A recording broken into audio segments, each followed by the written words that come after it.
welcome to Raw TV. I'm your host, Gabrielle Dorsami. So we all have to start somewhere. When I first came to Southeastern and saw all the students doing Raw TV, I was so terrified. They all seemed so much older than I was, so experienced, and like they really knew what they were doing. It was hard to go from a really small high school where I knew everyone to a really big university, where I was at the bottom of the food chain. Again. Now, after a few years, I'm here and I kind of know what I'm doing, or at least I do a really good job of fooling everyone. Unfortunately, in just a few weeks, I will be graduating only to start the process all over again. But you know what? It's okay. It's the circle of life, and we are all constantly always starting off at the bottom. Like my grandfather always says, it's up or nothing.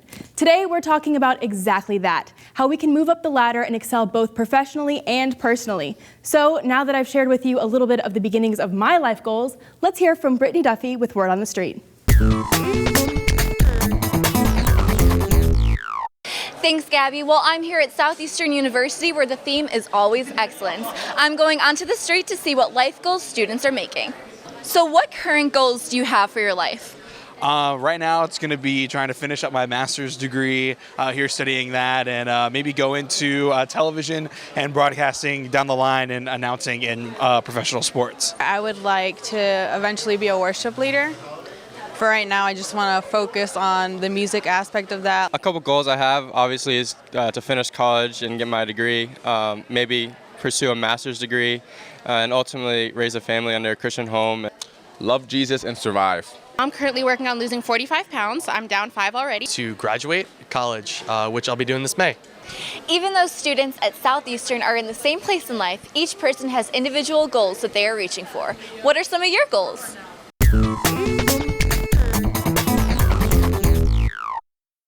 Thank you, Brittany. Well, we want to welcome our lovely panelists, Lydia, Austin, and Gabrielle. Thanks for being on the show as always. So we're talking about a big thing, life goals. No big deal. You know, it's kind of high pressure. As a graduate, I'm kind of feeling the pressure for sure. What are your life goals, guys? Do you have any big ones that you want to share?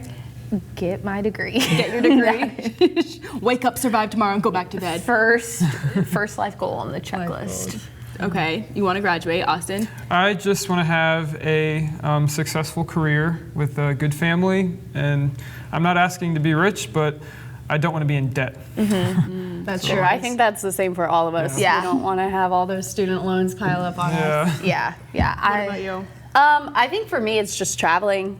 That was like a big part of my childhood, so I just want to keep on doing that. Me too. Just, go somewhere different than Florida. Yeah. For once. That's my ultimate life goal would be able to use like my talents and my passions and skills in a ministry setting while also having a good family life at home. Yeah, it's a big balance, and especially as seniors, I feel like everyone's coming up, what are you doing after college? And I just have no idea. Right? Yeah, that's kind of how I feel on the inside. So I kind of like talking about this, and I kind of went on the internet and was looking for kind of tips, because I feel like a lot of times we spend a lot of our time talking about these goals, and maybe we'll, if we're lucky, write them down on a Post-it note, and then it kind of just gets moved to the back of the brain. So I was looking at like tips and things that we can do for kind of putting those plans into action. Exactly. Yeah. So there's this lifestyle guru out there. So I don't know how you become a lifestyle guru, but this guy apparently he's got it nailed. You're doing something right. You're doing something right, yeah. Robert Chen, and he has some tips. And first thing he said is you want to add value, and this can be used in like, I guess, your professional setting and personal stuff, right? Like, definitely you can add value. Like, he was talking kind of about how you should go above and beyond what's asked of you and kind of be an asset to just your friends and to your employer. That makes sense? Well, if I can say something, I actually read on Facebook today, one of my friends posted a picture with a quote that said, if your dreams don't scare you, then maybe they're not big enough. So all those quotes, that's how I feel.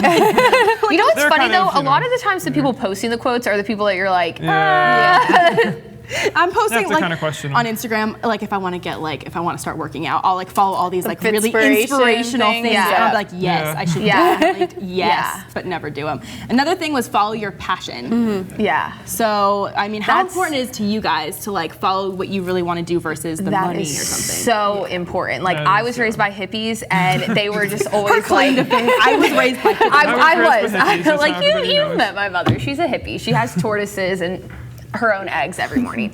But it was just always, follow your passion, whatever you're good at. Like, God gave you those passions for a reason. Like, that's where you're probably going to excel. because you're passionate. So if you're not following that, if you're doing it just for the money, like everyone's gonna love money, but that's not the true passion and purpose for life. Do you guys feel like you have a general idea of what you're passionate about, or?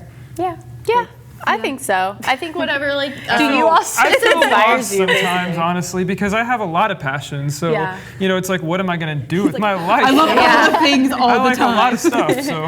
Yeah.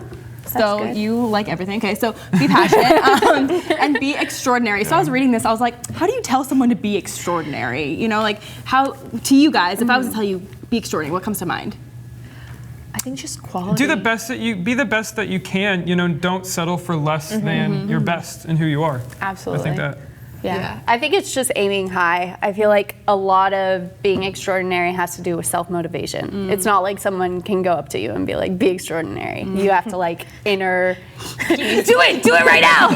Oh, actually, it's funny you say that. The next tip that this lifestyle guru had was do it now. Okay. She's ahead of the game. Because I could be a lifestyle coach. How many times do we have these great ideas and we'll be like tomorrow, or we spend so much of our life planning. And planning sounds good, like, oh, I'm planning to do this, I'm planning to do that, and you're like, I'm on top of it. And this. we can plan for years without it even going anywhere, Tomorrow we'll do it, tomorrow. Exactly. I do it all the time. Like, I'll have an idea, and it's a great idea, and I think about it, and I think about it, and I think about it, and then it's old news to me, and I tell somebody new, and they're like, that's awesome, why don't you do it? And I'm like, I'm already bored of it. I don't want, like I plan the next 5 years, and it's, I'm just already, I'm done. 5 more. In my mind, I already wrote that book. So why put the effort in? There you go. So we can't get too caught up in planning or postponing. You have to do it now. Another thing that I thought was really important was have mentors in your life, no matter what industry you're going into. That's true. Do you guys have mentors in your life, or have you had friends? Yeah, I do. Absolutely. Various mentors from family and friends. I like to take a little of what they all have to say and apply it. Yeah, and I think that they're kind of the people in your life too that can kind of kick your butt, because your peers, you are kind of looking, they're out there struggling with you, but your mentors are those people that are a step above you that you can really, if they're saying like, why aren't you doing this? You need to do this. You're kind of like, oh, it hurts so good. All right, I'll go do it. Yeah, and what was so cool was if you're going to find a mentor in your industry, find someone who is doing what you want to do, who is doing it now. Yep. And you can be like, okay, well, what are the tips and tricks along the way, and avoid some mistakes. Another thing that I think a lot of people of our age don't pay attention to is know your finances. How important is that? Yep. Because if you want we forget that a lot. We forget about that a lot. I do a lot of things like, oh, I need that jacket. I need that for the interview tomorrow to get the job. And a lot of I bought 2 pairs of shoes this week. Yep. That was a mistake. My nails, I'm like, I have to get them done though. It makes me look presentable and the to get my hot pink nails. The last thing that he said was be resilient. So, I mean, we're going to go for job interviews, we're going to find all these opportunities, and we're going to not get a lot of the things. So, right, that's pretty important, right? Yeah, you have to have a thick skin. So practicing all these things can help get to the top of your field or the top of your social sphere. And we all may start at the bottom, but we don't all want to stay there. So this time, Brittany Duffy asks people about their definition of making it to the top. Everyone has different goals set for their future. I'm asking students how they define making it to the top. Let's find out. Fulfilling God's plan for my life and just following through with what He has planned for me. I don't think there's a spot where you can say I've made it, but I know it's just every day is kind of making it to the top, that you're better than what you were the day before, or even the second before, that you just keep pursuing what you think is the best for you and that you keep growing. Students had a variety of definitions for the term making it to the top. What does it mean to you?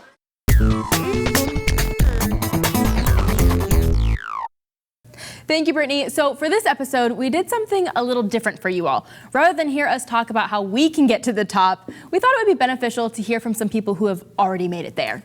Take a look at this. On today's show, we're talking about starting from the bottom. Now, many of us, myself included, still feel at the bottom of the food chain.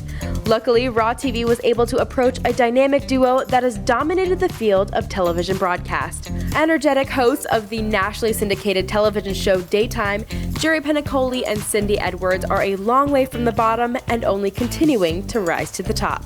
All right, so we have Cindy and Gabby. Jerry. Hi. How are you? Kind of fun to be in front of the camera with you guys. Yeah. You both have traveled quite a ways to be here, especially you, Cindy, coming all the way from Canada. So tell us a little bit about where you came from before the Sunshine State. Well, I lived in Ottawa, Ontario, which is the capital city of Canada, and it's the second coldest capital city in the world in the wintertime. Why would you live there? Well, my story, where do I begin? I mean, give us the condensed version. Well, I interned, by the way, which is what you guys would be most interested in hearing. And, you interned as well, didn't you? Well, yes. Yeah, very good place to start. So you guys are doing exactly the right thing. The Gabbies, we love the Gabbies.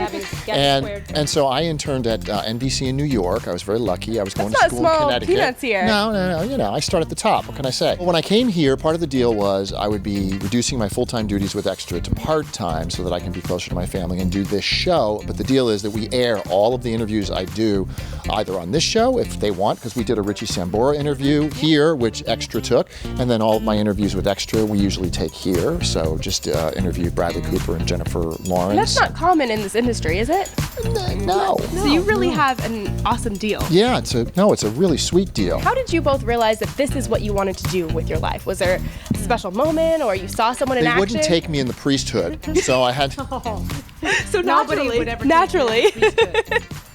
When you knew at an early age, I because you did. visited a television station, right? I had a cousin who was a director in a TV station in the place where I was born in Scranton, Pennsylvania. So when I was a little kid, a little wee lad, as Cindy would say, a wee little boy. Yeah. Yes, I was being brought into the television station, and I got this, this look around, and so ever since I was a kid, I kind of knew I wanted to do something in this business. I didn't know quite what it was, but that sort of evolved after time. And you knew. I did not have a clue what I was going to do. In college, you had a little bit Nope, of... No, not a clue. Although, when I look back now, and I was in high school, I used to do the high school report at the local radio station. There you go. Every week. But I never thought, hey, I think I'd like to do this for a career. So I went to university. I was going to be an anthropologist. I was going to be an astronaut. I was going to be a sociologist. I was going to be a... It's all on you and know she what? could do it. She could do it. I'd vote for you. I would too. But then, after I got my degree, I went to college after that, and I took broadcasting, and I went, wow, this is something I actually really love. And then I knew.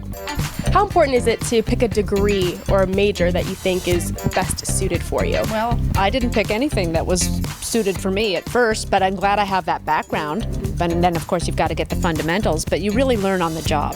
Right. You learn at school, and the more hands-on stuff you can do, the better, and the internships and stuff, but you really learn once you get in there. Because this can be scary, especially speaking from a student's point of view. Sure. You go, oh my gosh, at 18, what is the rest of your life going to look like? Who knows? Who knows? You have to just let it happen in a way. Well, the other thing too is it's important to have a degree at some point, but not jump into anything that you really don't know if you really want. You need to be passionate about it. I actually picked up 2 degrees in college, broadcast journalism and theater, because I really wanted to secretly be an actor, you see.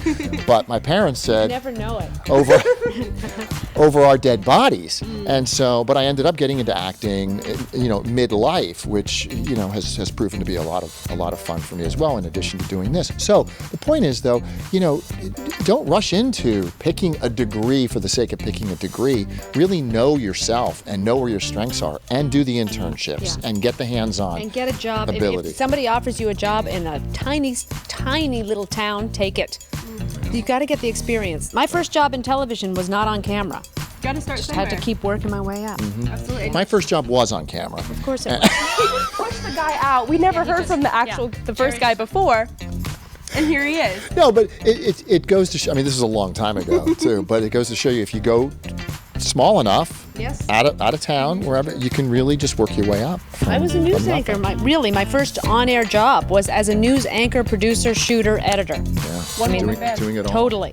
That was a good way to learn. And that can cross over into any industry, really. It's not necessarily broadcast. You start at the bottom and then you work your way up, which is exactly what we're talking about here today. And we wanted to actually ask you, what are some of the hurdles that you guys have had to go through, or obstacles, on the way, and how did you keep the momentum to keep going and remain that zest, You got 2 hours? In a condensed version, What are some obstacles that Jerry Penacoli had to go through on the road to success? Well, there's hurdles in everybody's road to success. It's not just in this business. Every single thing that one starts out to do in life, you're gonna have peaks and valleys. It's just that's the nature of life, and it makes you. It sounds trite, but it makes you stronger when you have these dips and I've been laid off before. I've been budget cuts. All of those things, they definitely constitute dips. But you you get right back up and you pick yourself up and you keep going. And if you believe in yourself and you're passionate enough about what you do every single day, and you find the joy in what you do every single day, then you will be successful. You have to be good at it as well. I mean, you could say you want to be the best opera singer in the world. If you can't sing, you're never going to be the best opera singer in the world. So you have to find something you're passionate about, but you're also good at. It helps. What are some quick, and this is the last thing, what are some quick pieces of advice for kind of making those actual concrete steps towards getting to your big success, or, you know, making those goals actually a reality rather than just have a vague, you know, this is what I want to do with my life and I'll get there somehow. Any tips, any secrets? Never work too hard, in my opinion. I used to work through every holiday, spend time late at work putting together demo tapes. I mean, I would be there till 2 in the morning putting together the best tape I could so that I could get it out there to keep going and further the career. So really, I mean, you can't rest on your laurels once you get your first job. You have to keep working harder than everybody else if you want to keep moving forward. Yeah, and know who you are, where you are at that time, and know when it's time to leave, and know when you want to, you know, make whatever the next jump is. A lot of people just kind of go through and they're like, they get stuck in a job and it's safe, and they never push it. Yeah, and you need to push forward, but also be, and this is again, we hear it all the time, but it's so true. Be true to who you are. If you are true to yourself and you are passionate about who you are and what you do and what you can offer in this job, then you will be the biggest success. Well, there you have it from the actual daytime cast here in the studios of Channel 8, right here in Tampa. So back to you in the studio. What are we doing with all of this knowledge? What are we doing to make our goals happen? And once again, Brittany Duffy has more.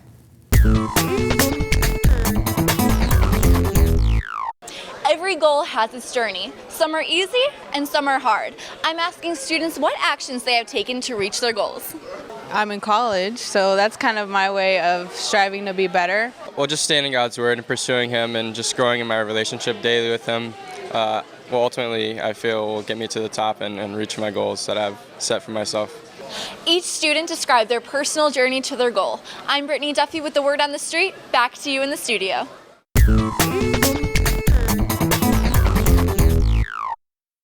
Thank you, Brittany. Well, we are joined by a very special guest, Ezra Santiago. Thank you for coming on the show.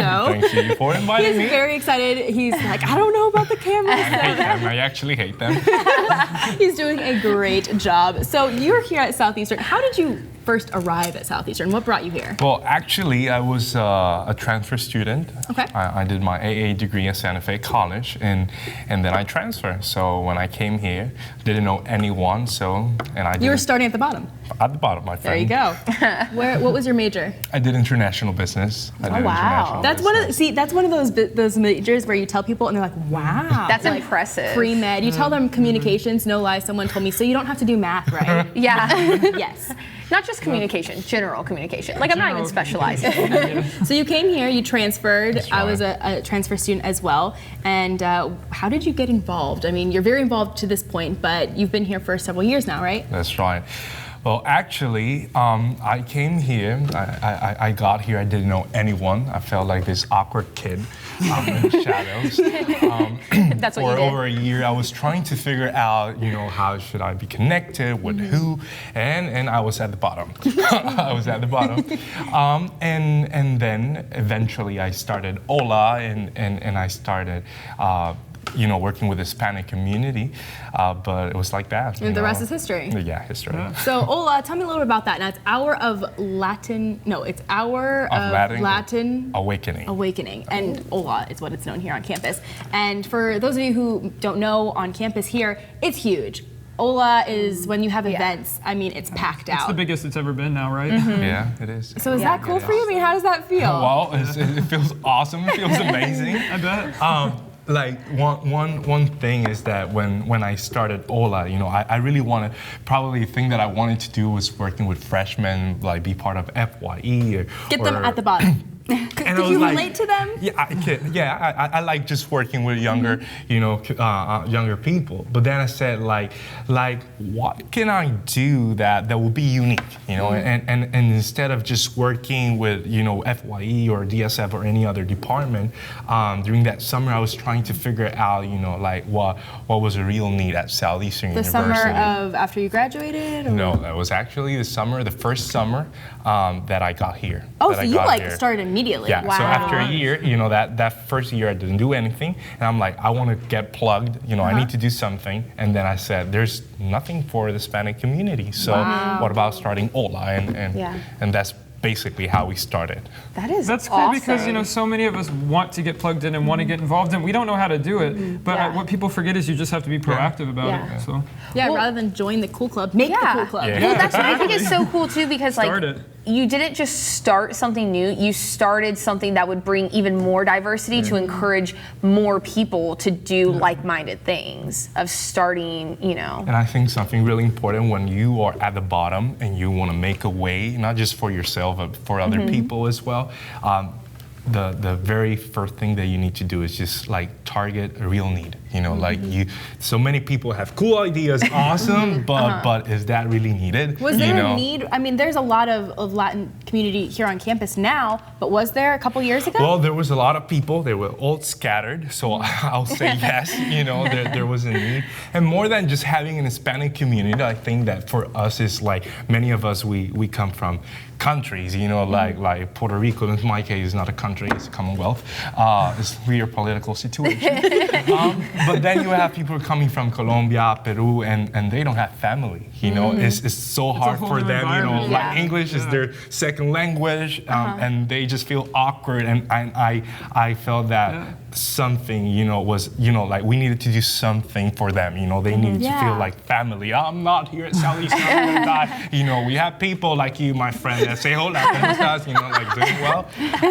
Well, my roommate loves Ola. He's been a part of it for a while. He's from Puerto Rico, and his roommate was from, I want to say, Puerto Rico too, and he left after last semester because he didn't adapt well here. So, bye. And that's the thing.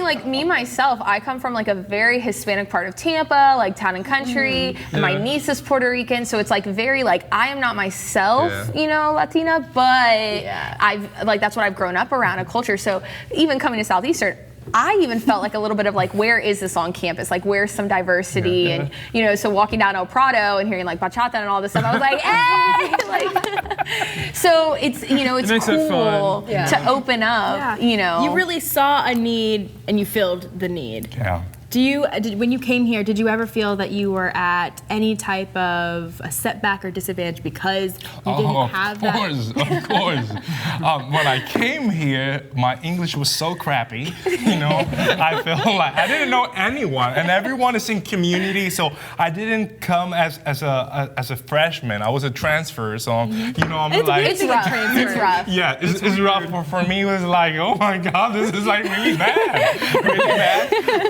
So it was hard. I felt almost that year. I felt like that. It's I don't know, God. You need to do something in my life. Yeah. No, I never thought about it. But I just really was praying about God. You need I'm gonna be here for 2 years, and I don't want to be just lingering around, just doing anything. I want to be intentional, and I want you to use me, in some way. And I'm even I have my limitations with my language, and I didn't have friends. You turned that into an advantage. Yes. That is what's so neat. And so I think something that we really want to touch on is when you had this idea of Ola and this concept, what did you do? What were some of the first initial steps that you took to take the idea and concept and turn it into a tangible reality, a thing, an entity? I'll say that the first thing that we basically did is we had the dream, we had the idea, then we had to make it relatable for everyone.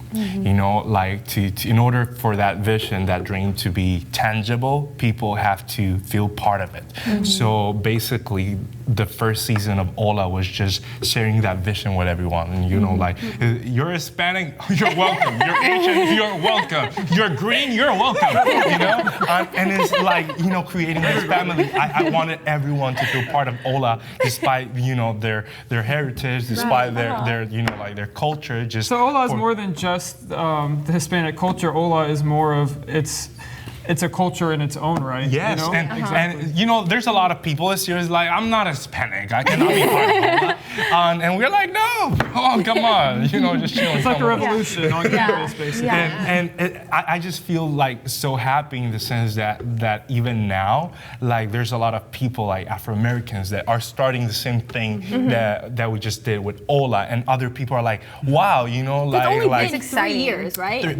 Roughly 3 years. 1 year was 3 years, it'll be the third year. So to create something from a concept to have it a full-blown movement on a campus is, I think, huge. It caught on like wildfire. Really, I and feel like. Crazy. How important is it to bring specific people on board with your vision? Because your marketing, for instance, is like everything. on point. So how is it, like, how did you go about selecting the right people? I think, especially when you are in this first stage, when you're sharing vision, there's people that are gonna come and you're gonna notice, they have something special, something unique, they wanna be part of it. And it's not just that they buy the idea, but they're willing to share it with everyone. And I think that honestly, as well, when you wanna make something tangible, I'm not preaching, but you need God's favor and grace, and I think that when something is birthed, not from your own, selfishness or your own, I want to do it, but you look for God's approval and God's grace. God is going to bring the people. Everything is going to fall into place. Wow. And Ola is a miracle. We didn't have the resources. We didn't have so many things. We just have people, a vision, loud music. Ola. Well, when you first started, like just to show the numbers, kind of, when you first started, how many people would you say that you had versus now? We started our first Ola night. It was really bad. It was kind of a small group environment, and we had our first thing that we did was probably had 8 people. All right. 8 people, and then after that, then we did another event. We had probably 75, and then. Recently, the not this Ola night, but the other one, we almost had 400 people. Wow. And the thing is that there's no other event on campus that reach so many people without chapel credits. So it's like people that come to Ola nights, they're not looking for a chapel credit. They're just looking for the experience. Well, because they tell their friends. That's what makes them want it. They feel like he gets up on stage, dance, they all come. It's great. No, it's true. I mean, now being at school, it is a thing now to say if you're planning an event, okay, when are the dates of Ola? Because you can't have anything on those nights because people will not come because they will be at Ola. It's a thing. And so it's so cool to see what you have kind of birthed and now grown and are now inspiring other people to do. So we want to congratulate you. Thank you for coming on the show. So I hope you enjoyed hearing all that he had to say. His little dance moves are very cool also. We have an awesome episode for you guys coming up after this. And we want to thank you guys for watching, and always keep up with us on our social media. Feel free to send us a message, which our address is below. And always remember to live it raw.